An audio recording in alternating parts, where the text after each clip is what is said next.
Boa noite, eu estou aqui finalmente para gravar o meu Lançai a Palavra.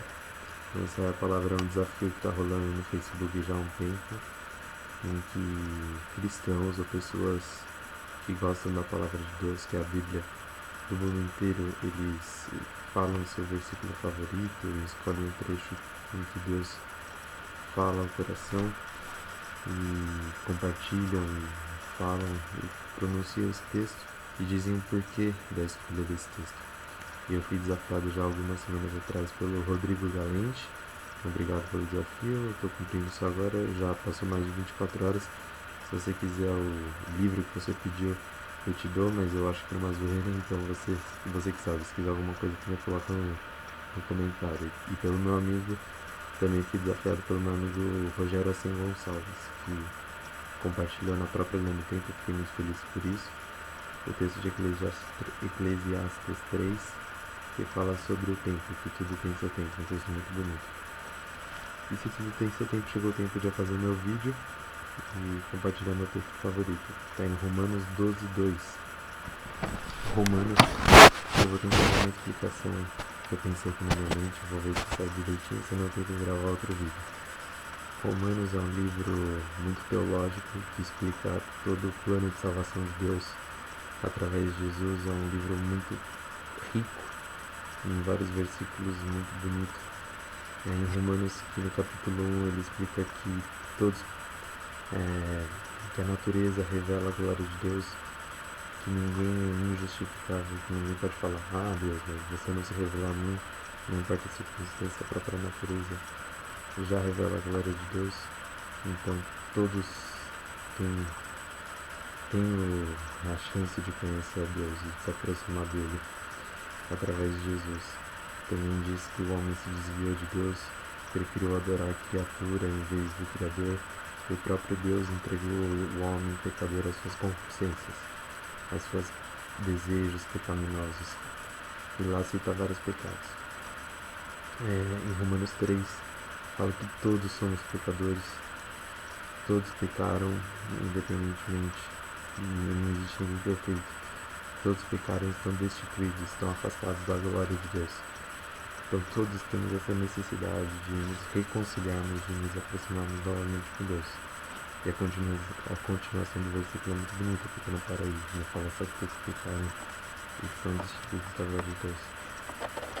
Talvez fale. Tem um outro versículo que fala que o salário do pecado é a morte. Se todos pecaram e o salário do pecado é a morte, todos estão condenados à morte. Mas o dom gratuito de Deus, aí que entra o mas, o versículo não para aí, mas o dom gratuito de Deus é a vida eterna em Cristo Jesus. Então, Romanos fala que o homem já está condenado à morte, mas Jesus veio para dar a vida eterna. Essa é a beleza do Evangelho, essa é a beleza do livro de Romanos, e também está nesse livro. Eu tenho quase certeza, depois eu vou colocar aí na legenda se eu estiver falando algum texto errado, ou se estiver tirando alguma referência errada. Bom, Romanos também explica a graça de Deus, como nós podemos ser salvos através da graça de Jesus. Em Romanos 6 fala que o homem não deve pecar porque sabe que vai ser perdoado, essa é uma atitude errada. Não é porque a graça de Deus diz, eu vou pecar para tentar aumentar a graça de Deus, isso é impossível, a graça de Deus já é imensa, já é imensurável e o meu pecado não vai aumentar a graça de Deus. Bom, fala várias coisas. Lá no Romanos capítulo 12, finalmente vai chegar no versículo que é o meu favorito, que eu gosto tanto. Se você está assistindo até agora, obrigado. Continua assistindo até agora, eu vou falar o meu versículo favorito. Romanos capítulo 12, vou pegar aqui para ler para não errar, porque se eu errei até agora não era o meu favorito, e eu vou corrigir, não tem tanto problema, mas Romanos capítulo 12 começa assim no versículo 1. Rogo-vos, pois, irmãos, pelas misericórdias de Deus, que apresenteis o vosso corpo por sacrifício vivo, santo e agradável a Deus, que é o vosso culto racional. Aí, no versículo 2, finalmente, que é o meu versículo favorito, que diz: E não vos conformeis com este século ou com este mundo, mas transformai-vos pela renovação da vossa mente, para que experimenteis qual seja a boa, perfeita e agradável vontade de Deus. ou boa, agradável e perfeita vontade de Deus, na ordem que está aqui na minha Bíblia. Vou repetir. Não vos conformeis com este século, mas transformai-vos pela renovação da vossa mente, para que experimenteis qual seja a boa, perfeita e agradável vontade de Deus. Bom, um versículo antes é importante ressaltar que ele fala de sacrifício, para a gente apresentar o nosso corpo como sacrifício vivo. Eu não estudei muito a fundo esse versículo, mas eu queria dizer que esse versículo só faz sentido à luz do sacrifício de Cristo.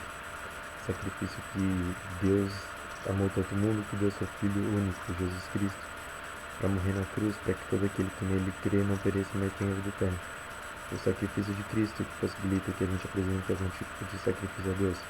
Não é por esse sacrifício que a gente vai chegar a Deus, mas é para quem já aceitou o sacrifício de Cristo que faz sentido esse sacrifício, de apresentar o próprio corpo como sacrifício santo, agradável. E esse é o vosso culto racional. Bom, eu acho que está querendo dizer aqui no sentido de apresentar o vosso corpo, para a gente conseguir controlar o nosso corpo. A Bíblia fala que as paixões da carne militam contra o Espírito Santo que habita em nós. Aquele que já aceitou a Cristo tem o Espírito Santo vivendo na própria vida. Então, para combater a carne, para combater o corpo, o pecado que habita em nós, ainda talvez seja esse o sentido de apresentar o corpo como sacrifício agradável a Deus. Aí ele continua, no meu versículo favorito, que fala: não vos conformeis com este mundo. Eu vou pensar parte em parte. Não vos conformeis com este mundo. Não vos conformaram. Muita gente, independente de ser cristão ou não, já não se conforma com esse mundo. Olha para as coisas, vê as coisas erradas que tem no mundo e fica indignado, fica inconformado, sai à rua, como foi em junho do ano passado. É muito fácil não se conformar com esse mundo, ficar inconformado, mas não é isso que a Bíblia quer dizer. Tem outra versão que fala: não vos amoldeis a este mundo. A Bíblia não fala só de um sentimento de inconformismo, mas fala de uma atitude de ser diferente, de não se adequar aos padrões desse mundo. Porque a Bíblia sabe, na perfeição, a Bíblia foi escrita por homens inspirados por Deus. A Bíblia é a mensagem de Deus, a gente crê que a Bíblia é a palavra de Deus. A Bíblia sabe que o mundo não oferece um padrão muito bom para se conformar, para se amoldar. Então ela fala àqueles que são cristãos, àqueles que já aceitaram Cristo, que já têm a verdade habitando em nós, na própria vida, para não se conformar com esse mundo. Bom, e o que é o mundo? O mundo, será que não é para se conformar, não é para se tornar uma forma redonda, de bola? Não é isso que a Bíblia quer dizer, que os padrões do mundo. Mas a Bíblia também diz, lá em versículo mais famoso da Bíblia, que Deus amou tanto o mundo que deu seu Filho unigênito para que todo aquele que nele crê não pereça, mas tenha vida eterna. Mas como assim? Deus ama o mundo e quer que a gente não se conforme com o mundo?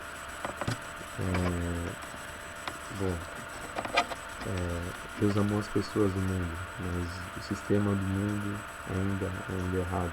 A Bíblia fala também que o mundo jaz o maligno. E é uma tendência muito natural do ser humano se conformar com esse mundo. Porque se o mundo tem coisas erradas, o ser humano não é perfeito e está sendo só influenciado pelo mundo. Igual John Locke fala que o ser humano é uma página em branco, que ele vai escrevendo sua própria história, não é o que a Bíblia fala.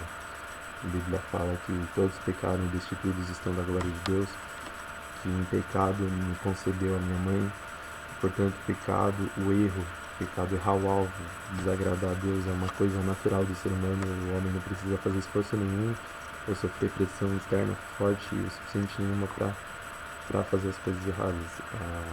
As coisas erradas, Jesus fala que provém do coração do homem: adultério, assassinato, maldade. Nunca duvide da maldade do ser humano. Então não é preciso um mundo tão decaído para que o homem se torne mal, mas com certeza o mundo que é decaído, que é errado, que tem padrões de não se conformar, ele atiça mais esse desejo errado do ser humano, que já é natural do pecado.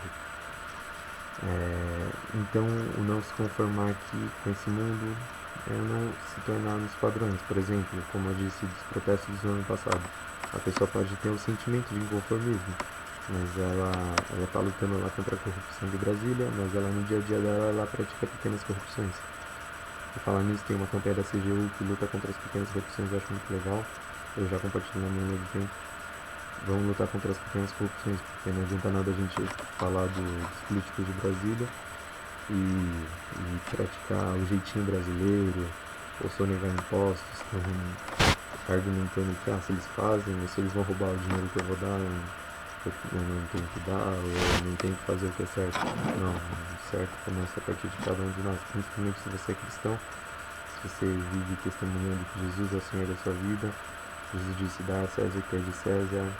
Jesus ensinou a fazer o que é certo e ter um testemunho impecável diante dos homens, não para que você seja glorificado, mas para que os homens vejam a sua boa obra e glorificar o Pai que está nos céus, como está escrito em Mateus 5.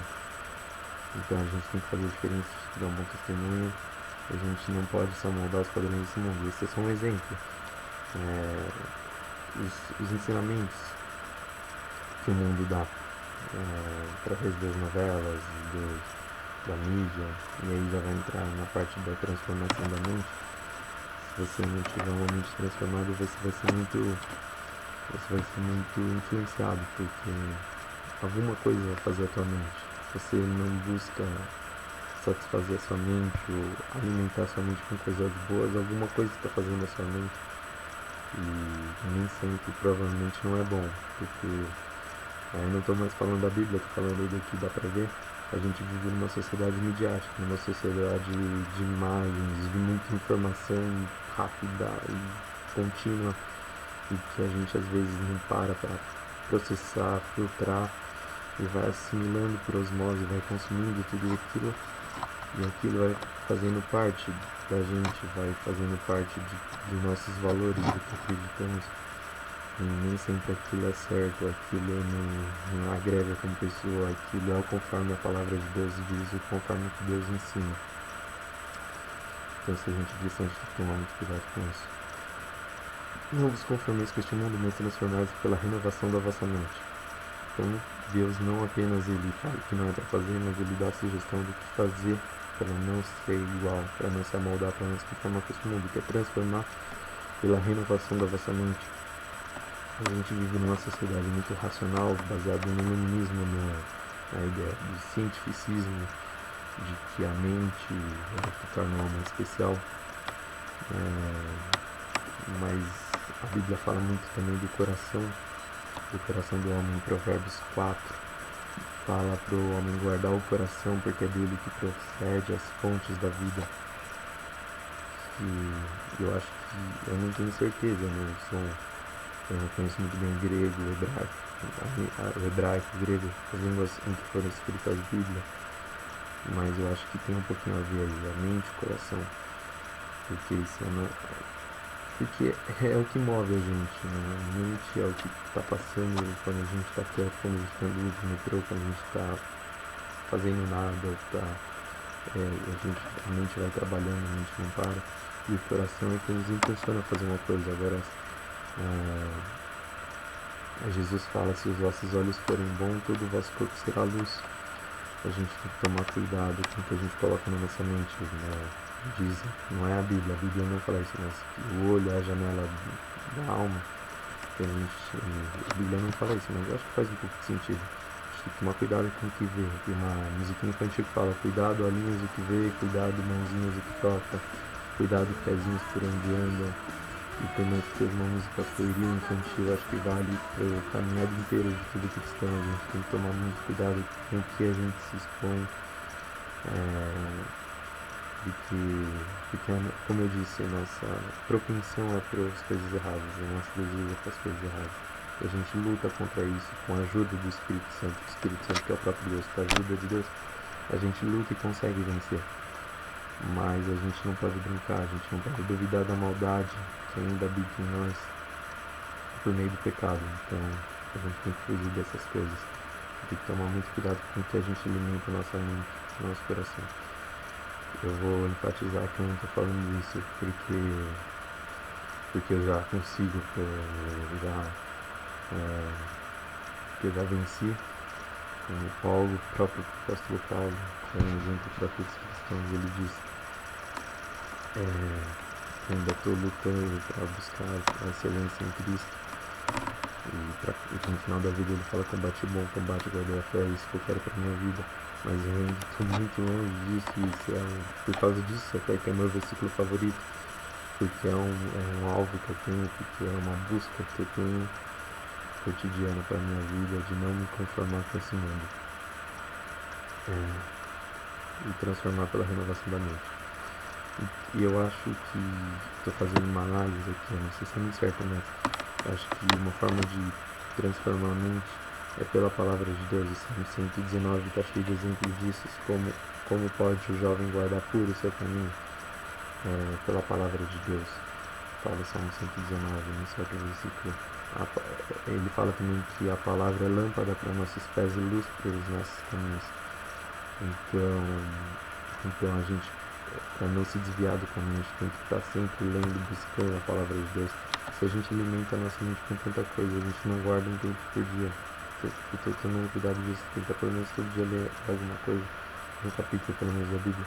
É muito importante. Quando eu não faço isso, quando eu estou fraco nisso, eu vejo que tudo mais meu fica fraco, porque apesar de eu já ter lido um pouquinho, já conhecer um pouquinho da Bíblia, assim, porque na igreja desde criança, eu tenho que estar sempre lembrando na minha mente daquilo que é o que eu acredito, daquilo que é a verdade, porque senão outros valores vão ocupando minha mente, vão ocupando meu coração, vão movendo a minha vida. Então a palavra de Deus é lâmpada para os nossos pés, é luz para os nossos caminhos. A gente tem que estar sempre alimentando a nossa mente com isso. Eu acho que é uma forma de transformar a mente. E o cristianismo não é uma coisa estática, que você aceitou Jesus uma vez, você não precisa fazer mais nada, aquilo Deus vai fazer para você. Não, o cristianismo é algo vivo, é uma fé viva, é uma fé, você tem que crescer e trabalhar dia a dia. Você foi salvo, quando você aceitou Jesus, você foi justificado pela graça, mas tem a parte da santificação, que é a parte que Deus vai trabalhando com você e você se dispõe a agir ao trabalhar de Deus. E Deus vai mudando as coisas erradas que ainda existem no velho homem, na antiga pessoa que você está tentando deixar para trás. Que a Bíblia fala para a gente se despir do velho homem, tirar esse velho homem de nós e se revestir do que Deus tem para nós. Então o cristianismo é uma renovação constante, diária da mente. E, sei lá, pela minha experiência, pelo que eu tenho visto na minha vida, pelo que outras pessoas têm falado, isso só se dá através da Bíblia e da oração. A oração é onde a gente se chega a Deus, é onde a gente vai com o coração contrito perante Deus. Não é uma reza, não é uma coisa repetitiva, é uma conversa com Deus. Porque quando a gente aceita Jesus, Jesus fala que Ele nos deu o poder de sermos chamados filhos de Deus. Nós estamos falando com o nosso próprio Pai. A própria oração que Jesus ensinou ao Pai Nosso começa chamando a Deus de Pai. Então é uma conversa de pai para filho, em que você reconhece seus erros, em que você pede ajuda do seu pai, pede perdão, pede desculpa por ter desobedecido, por ter feito alguma coisa errada. E Deus, na sua maravilhosa graça, perdoa, porque a Bíblia fala que se a gente confessar os nossos pecados, Deus é fiel e justo para nos perdoar os pecados e nos purificar de toda injustiça. E quando a gente está em Cristo e vai vendo isso no nosso dia a dia, na nossa vida, na nossa busca de melhora, de santificação, isso é maravilhoso, isso é muito lindo. E o cristão que perdeu isso, que acha que já alcançou, tem que tomar muito cuidado, porque a Bíblia fala que os que estão de perto tem que tomar cuidado para que não caia. Eu acho que o maior perigo de um cristão é achar que está forte.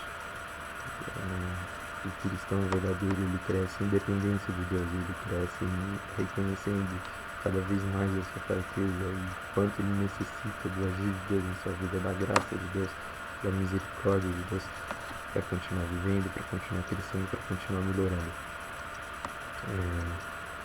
Então eu acho que tudo isso meio que envolve a renovação da vossa mente, isso que eu busco na minha vida.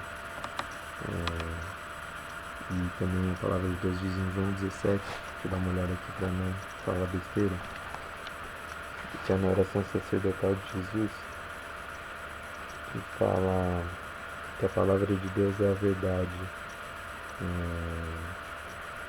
17. A palavra, santifica-os na verdade, a tua palavra é a verdade. Então, se a gente quer renovar a mente, que a gente renova através da palavra de Deus, que é a própria verdade. E é o próprio Cristo a verdade, porque Jesus disse: eu sou o caminho, a verdade e a vida.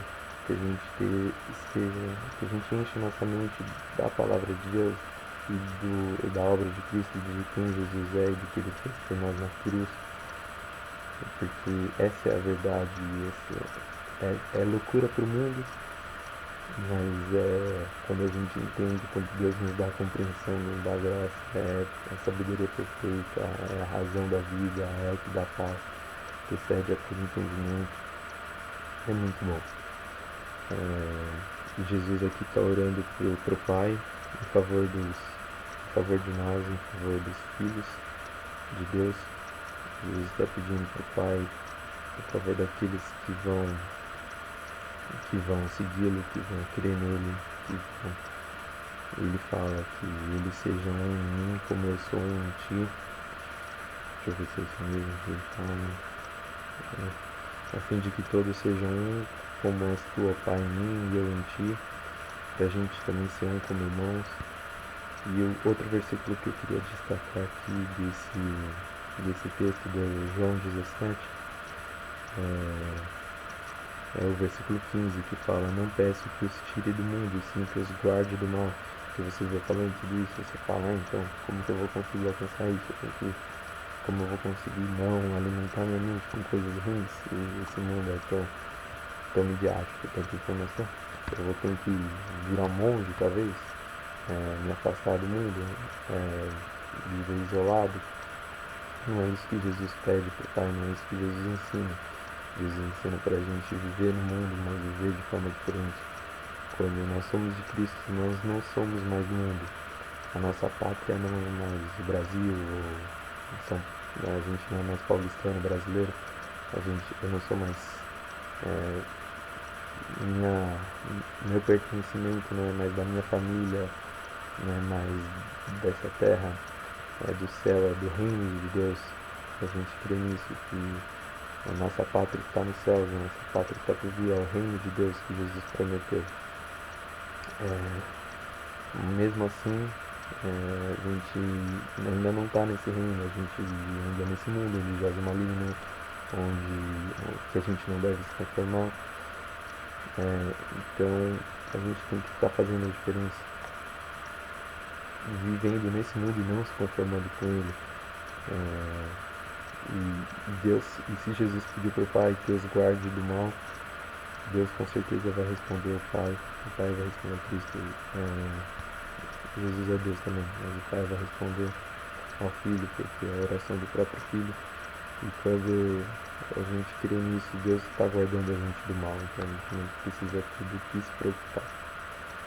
E a continuação do versículo diz: não vos conformeis com este mundo, mas transformai-vos pela renovação da vossa mente, para que experimenteis qual seja a boa, perfeita e agradável vontade de Deus, que é o que dá esperança, que dá alegria, que dá paz. Que se a gente conseguir, quando a gente consegue viver esse versículo de não se conformar aos padrões desse mundo, mas transformar pela Bíblia, pela palavra, por Cristo, mas nos transformar pela renovação da nossa mente, a gente vai conseguir experimentar a boa, perfeita e agradável vontade de Deus. E pelo menos para mim, como um jovem que ainda não tem as coisas muito definidas no futuro, saber que Deus tem uma vontade boa, perfeita e agradável para mim, traz muita paz, traz muita tranquilidade, traz muita alegria para mim no coração. Outro versículo que eu amo muito na Bíblia está em Provérbios 6, que fala que o coração do homem pode fazer plano, mas a resposta dos lábios vem do Senhor. Que diz também, que eu vou abrir aqui para ler, Provérbios 6,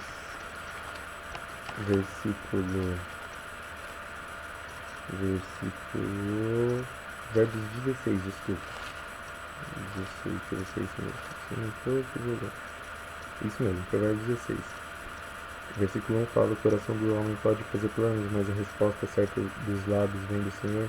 No versículo 9 fala: o coração do homem traça o seu caminho, mas o Senhor lhe dirige os passos. A vontade de Deus está acima da nossa, a gente não consegue interferir na vontade de Deus. Ela é perfeita, ela é soberana, Deus é soberano, Deus conhece nosso futuro, conhece nosso passado, conhece nosso presente. Deus conhece a nossa oração antes mesmo que a gente a pronuncie, não que a gente não precise pronunciar. Mas quando a gente está em Cristo, a Bíblia fala que tudo coopera para o bem daqueles que amam a Deus. Dos que amam a Deus, a Bíblia também fala que nem olhos viram, nem ouvidos ouviram, nem jamais passou em entendimento humano o que Deus tem preparado para aqueles que o amam ou para aqueles que nele esperam. Que é a pátria, que é o reino de Deus, que é a nossa nação que Jesus tem preparado no céu, na eternidade, né? Quando vamos viver do lado dele. Ter fé nessas coisas, ter a consciência de tudo isso, dá uma paz que excede a todo entendimento, dá uma paz perfeita e nos dá motivação também para viver essa vida de não conformidade com o mundo, de renovação da mente, porque a gente sabe que a vontade de Deus é boa, perfeita e agradável. O último versículo que eu queria compartilhar aqui, ainda dentro dessa ideia de Romanos 12:2, eu acho que é Filipenses 4:8, que diz: finalmente, irmãos, tudo que é verdadeiro, tudo que é respeitável, tudo que é justo, tudo que é puro, tudo que é amável, tudo que é de boa fama, se alguma virtude há, se algum louvor existe, seja isso que ocupe o vosso pensamento. Que também aprendestes e recebestes e ouvistes e vistes em mim, Paulo falando, isso praticai, e o Deus da paz estará convosco. Então, que esse seja o alvo da nossa vida, que a gente consiga pedir para Deus ajudar a gente a pensar e ocupar a nossa mente com tudo que é puro, de boa fama, amável, se alguma virtude há, respeitável, verdadeiro é o que está em Cristo. Para a gente renovar nossa mente e não se conformar com esse mundo. É um desafio para mim, para o resto da minha vida, com certeza. Lutar para manter o foco em Cristo, viver essa jornada cristã, essa peregrinação, porque a gente está aqui só de passagem. Viver essa peregrinação com foco em Cristo, com a mente renovada, e Deus me livre de me conformar com esse mundo. Que a gente possa, se você é cristão, está me ouvindo e já conhece a verdade, já conhece Jesus, que a gente possa ser agentes transformadores onde a gente está, que nós possamos ter a mente de Cristo, ter a mente na palavra, que ela possa fazer a primeira diferença em nós, e transformar-vos, não é transformar o mundo, é transformar a si mesmo, para que assim Deus possa agir, usar a nossa vida como instrumento para mudar o mundo. Deus quer mudar o mundo, Deus está mudando o mundo. Deus quer usar a sua vida, a minha vida, para mudar o mundo. E então que a gente possa se dispor a isso, viver uma vida que agrade a Ele. Tudo isso, lógico, não pela nossa força, mas pelo Espírito de Deus, que habita em mim, que habita em você, se já conhece Deus, se já aceitou a Cristo, se já tem essa vida maravilhosa que Ele propõe. Se você não tem, você não vai, eu quero dizer para você, se você assistiu o vídeo até aqui, que você não vai conseguir mudar nada de ruim que existe em você pelo seu próprio esforço. Você não vai conseguir largar seus vícios, você não vai conseguir largar seus erros. Você pode até conseguir temporariamente, mas o erro ainda vai estar no seu coração. E o único que pode mudar isso, que pode te dar esperança, é Jesus, porque Ele já pagou todos os seus erros naquela cruz, Ele já morreu por os seus erros, pelos seus pecados. Então, ele disse que alguém está em Cristo, nova criatura, né? As coisas antigas já passaram, eis que tudo se fez novo. É a promessa de Jesus, você tem que acreditar, porque Ele é a própria verdade, e que isso seja verdade na sua vida, na minha vida, a cada dia também, que tudo se faça novo na sua vida, que você possa viver também pelo versículo de Romanos 12:2, pela essa esperança maravilhosa que é em Cristo de experimentar a boa, perfeita e agradável vontade de Deus. Esse é um desafio para mim, para você, para todos nós. Desculpa se eu falei muito, 30 minutos, acredito que você vai assistir isso aqui 2 vezes, mas eu vou marcar aí no final do vídeo um texto, algumas pessoas que eu vou pensar, que eu vou ver se já não foram marcadas, para fazer o desafio também de lançar a palavra. Não precisa ser tão grande, basta você ler a palavra de Deus, porque a palavra de Deus é suficiente, muito mais suficiente que qualquer argumento de qualquer coisa que eu falei aqui. Que não seja a palavra, que a palavra tem. A palavra de Deus é suficiente, ela faz a diferença na vida das pessoas. Faça um vídeo menor, compartilhe a palavra de Deus, não só no Facebook, compartilhe também na sua vida, compartilhe falando, minha orientação, porque a palavra de Deus é mais penetrante do que espada de 2 gumes, ela penetra até o fundo do coração do homem. Que você viva a palavra de Deus, que você fale da palavra de Deus, que ela seja verdade na sua vida e que você brilhe muito a luz de Cristo, para que as pessoas olhem suas boas obras e glorifiquem ao Pai que está nos céus. Essa é a minha oração, esse é o meu desejo para a minha vida, para a vida de todos os meus amigos e irmãos do Facebook, que eu amo muito. Que Deus possa continuar trabalhando na nossa vida, que a gente não consiga se desvencilhar de tudo aquilo que está impedindo a gente de viver a boa, perfeita e agradável vontade de Deus. É isso, valeu, tchau.